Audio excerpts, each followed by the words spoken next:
নমস্কার।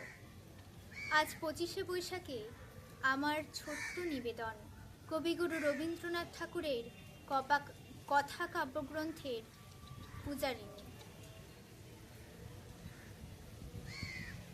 নৃপতি বিম্বিসার নমিয়া বুদ্ধে মাগিয়া লইল পদনখ কণা তাঁর, স্থাপিয়া নিভৃত প্রাসাদ কাননে তাহারি উপরে রছিলা যতনে অতি অপরূপ শিলাময় স্তূপ শিল্প শোভার সার।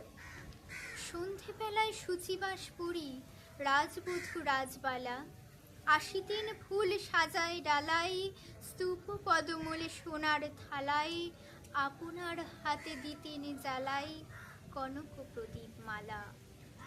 অজাত শত্রু রাজা হলো যবে পিতার আসনে আসি, পিতার ধর্ম শোনিতে শ্রুতি মুছিয়া ফেলিল রাজপুরী হতে, সপিল যজ্ঞ অনল আলোতে বৌদ্ধ শাস্ত্র রাশি। কহিল রাখিয়া অজাত শত্রু রাজপুর নারী সবে, বেদ ব্রাহ্মণ রাজা ছাড়া আর কিছু নাই ভবে পূজা করিবার। এই কটি কথা যেন মনে সার, ভুলিলে বিপদ হবে।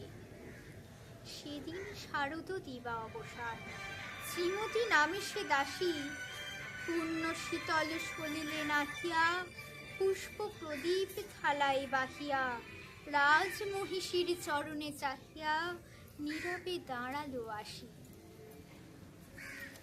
শিহরি সভায় মহিষী কহিলা, এ কথা নাহি কি মনে, অজাত শত্রু করেছে রটনা, স্তূপে যে করিবে অর্ঘ্য রচনা, শুলির ওপরে মরিবে সেজনা অথবা নির্বাসনে।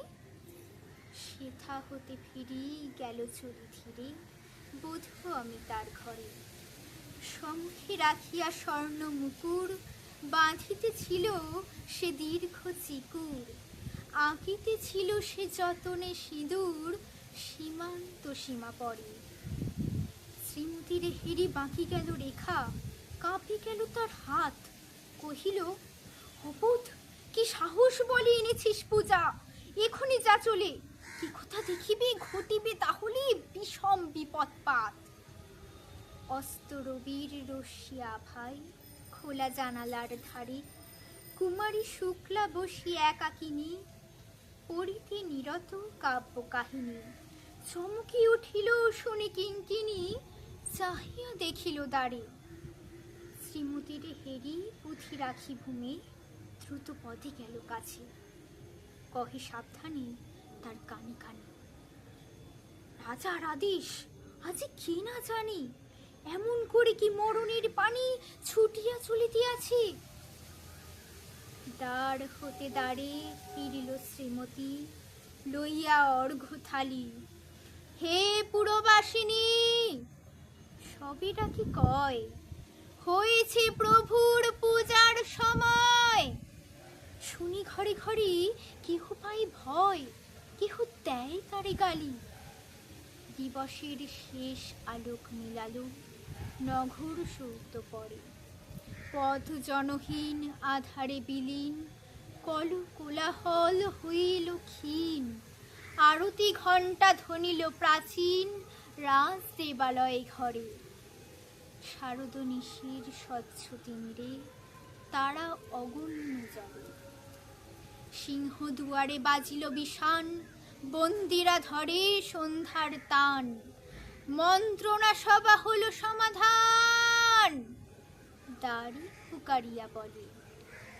এমন সময় হেরিল চমকি প্রাসাদে প্রহরী যত, রাজার বিজন কানন মাঝারি স্তূপ পদমূলে গহন আধারে জ্বলিতেছে কেন যেন সারি সারি প্রদীপ মালার মতো। মুক্ত কৃপাণে পুররক্ষক তখনই ছুটিয়া আসি শুধালো, কে তুই ওরে দুর্মতি, মরিবার তরে করিস আরতি। মধুর কণ্ঠে শুনিল, শ্রীমতী আমি বুদ্ধের দাসী। সেদিন শুভ্র পাষাণ ফলকে পড়িল রক্ত লিখা, সেদিন শারদ স্বচ্ছ নিশীথে প্রাসাদে কাননে নীরবে নিভৃতে, স্তূপ পদমূলে নিবিল চকিতে, শেষ আরতির শিখা